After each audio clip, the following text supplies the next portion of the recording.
Fala rapaziada, tudo bem com vocês? Fly Geral TV na área. Eu poderia começar o vídeo de uma forma diferente. Poderia falar do gramado de plástico. Poderia falar sobre a renovação do Felipe Luiz. Mas eu queria saber a opinião de vocês. Ainda sacaneiam ou sentem muita pena? É uma graça a gente sacanear vascaíno. Não tem ninguém mais sacaneando o vascaíno. Não dá. Dá pena. Isso é que é um problema pra nós, vascaínos. Que o Botafogo passou durante o tempão. Mais uma derrota, tomou lá de 4-0 lá, mais uma derrota e ninguém me ligou pra me sacanear. É isso que me humilha, o cara falando isso, porra. Ninguém mais quer me sacanear porque já perdeu a graça, Já perdeu, não. O sentimento que a gente pode ter pra uma pessoa é pena, né? A sacanagem já é institucional. Quer dizer, vocês já tá no ponto da humilhação mesmo. É, mas eu não acho isso bom. Mas o Botafogo não é bom. Acho que o Vasco bem grande, é importante é pra muito nós, pra todo importante. mundo. É É muito futebol. Olha, rapaziada, eu vou ser sincero pra vocês, tá? Hoje em dia tá dando... Pelo menos eu sinto pena dos vascaínos. Dou uma sacaneada, lógico. Mas não é a mesma coisa de antigamente, porque os caras estão na draga há muito tempo, né? E aí alguém pode falar, mas é um exagero muito grande, lógico que o Vasco ainda é muito sacaneado. Galera, o cara chorou por causa de 3 pontos no Brasileiro. Dá uma olhadinha aí. Não foi a intenção, filho. Mas textos tocantes acabam emocionando as pessoas. O texto... Ai. Depois de 3 pontos no Texto, Brasileiro, hein? vitória. Olha a situação dos caras, parceiro. Eu vivi o Vasco. Eu vivo o Vasco. Meus filhos são Vasco. Ai, gente, desculpa. Essa vitória é perante ao Campeonato Brasileiro, perante a tudo que a gente está vendo do Campeonato Brasileiro, é apenas 3 pontos, sim, é apenas 3 pontos. Mas pro vascaíno, não. Pro vascaíno não é apenas 3 pontos. Como não ter pena? A gente sofre. Há muitos anos a gente sofre. E a gente venceu o Santos de Neymar, cara. É um Santos que ganhou os 2 últimos jogos. E a gente vem de jogos que a gente não consegue ganhar. A gente vem de anos que a gente não consegue vencer. É 6-0. É 6-0. Hoje eu acordei radiante. Falei pros meus filhos, podem ir pra escola com a camisa. Mas a escola deixa? Não. Não. A escola não deixa. Mas mesmo assim eu liberei eles. E hoje eu amanheci com esse texto do meu grande amigo Led. Ah, rapaziada, nada melhor do que começar o vídeo nesse clima. E eu vou dar um exemplo pra vocês, né? Tem um amigo meu que é dono de uma papelaria, ele é vascaíno. No ano passado, o Vasco tomou 4-0 de algum time aí, eu não lembro qual era, e o Flamengo empatou por 1-1. Ele trabalha ali do lado de um mercadinho, tava no mercado, na fila, e ele começou a gritar, a falar, e aí, não vai falar nada não? Aí eu, caralho, mano, não é possível que ele tá falando comigo. Aí daqui a pouco ele chegou perto, fez questão de, e aí, o teu Flamengo não ganha de mais ninguém? Falei, irmão, tu quer zoar o quê? Tu tomou de 4 e o meu time empatou e tu quer me sacanear? Aí ele falou assim, mas a gente já está acostumado. Aí eu entendi o porquê dessa draga toda, desse sentimento aí de emoção por causa de uma vitória de 3 pontos, né?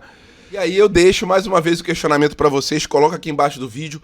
Vocês têm pena do vascaíno ou ainda tripudiam, sacaneiam o máximo que podem aí os adversários principais aqui no Rio de Janeiro, que na minha opinião ainda continua sendo os vascaínos. E lógico, galera, no vídeo de hoje, conforme eu já tinha adiantado para vocês, um assunto muito sério, que é o gramado de plástico, que aumenta o número de contusões, mas está virando uma epidemia aqui no Brasil. E o BAP mandou um recado para todo mundo, mas aquele recadinho mais específico para Leila Pereira. Vamos dar uma olhadinha aí no que o BAP disse na premiação do Brasileirão sobre o gramado de plástico.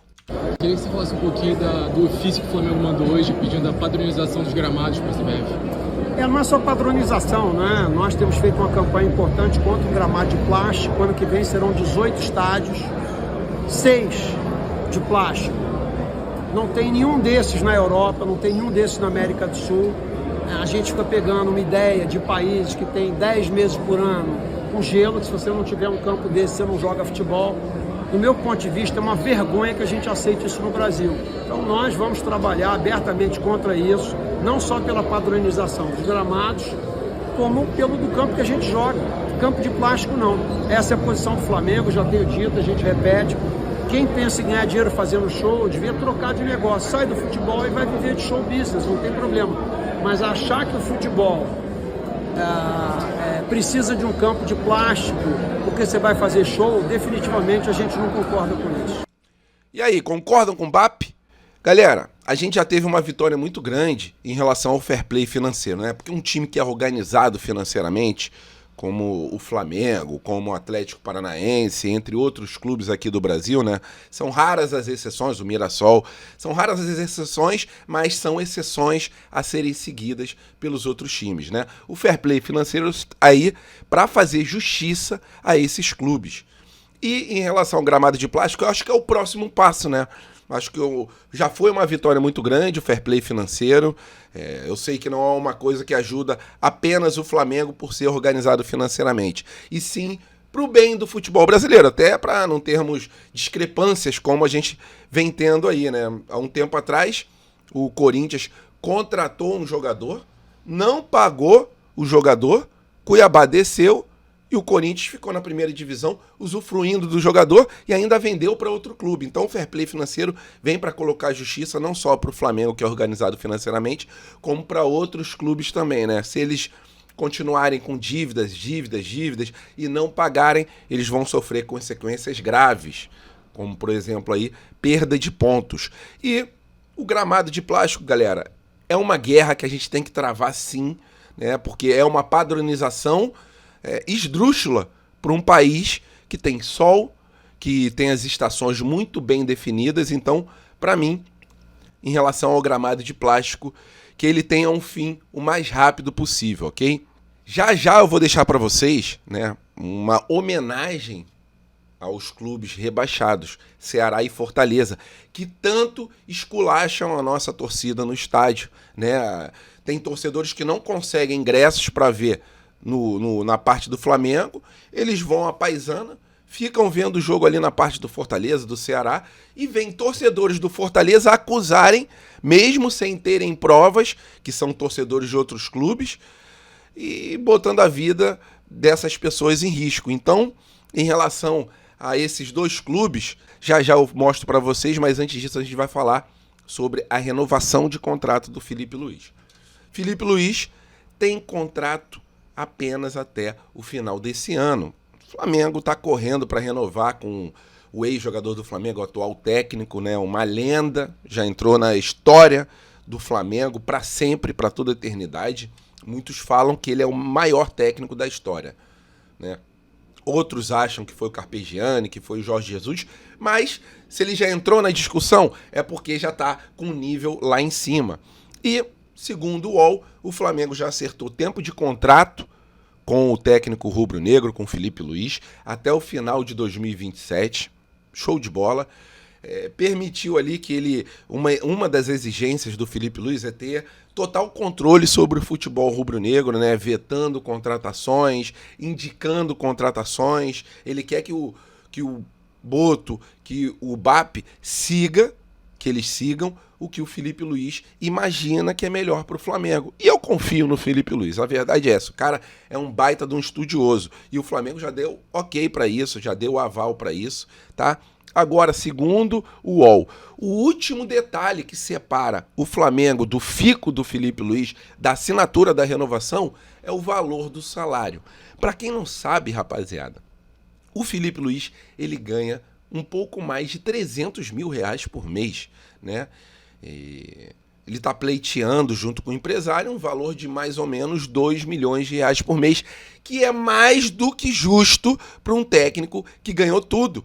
A gente já cansou de contratar técnicos recebendo R$1,5 milhão, R$1 milhão, que não chega nem aos pés do Filipe Luís. Então, para mim, é uma exigência muito bem feita, tá? É algo que sim, o Filipe Luís merece um salário condizente com um técnico campeão de tudo. Atualmente, o Filipe Luís é campeão da Copa do Brasil, do Brasileiro, do Carioca, da Libertadores, do Campeonato Brasileiro, vai disputar um Mundial, é campeão de tudo. Então, por justiça, né, o cara que recebe R$300 mil e que nunca veio na imprensa reclamar, falar, não jogar nenhuma piadinha sobre salário, sim, ele merece uma renovação com um salário de padrão de técnico campeão. E eu acredito que o Flamengo irá pagar esse salário para ele. Então, um detalhe apenas separa a renovação do Felipe Luiz e a alegria da nação rubro-negra, que eu tenho certeza que a maioria tá querendo, a maioria, assim, 99% dos torcedores do Flamengo querem a renovação do Felipe Luiz. E Fortaleza e Ceará caíram para a segunda divisão. Então vamos fazer uma homenagem a eles com a sanfona tocando o hino rubro-negro. Se o hino do Flamengo tivesse sido feito no Nordeste do que Brasil, seria mais ou menos assim. Não é não, João Torres? É isso aí, nosso roteiro. Não esquece de seguir a gente.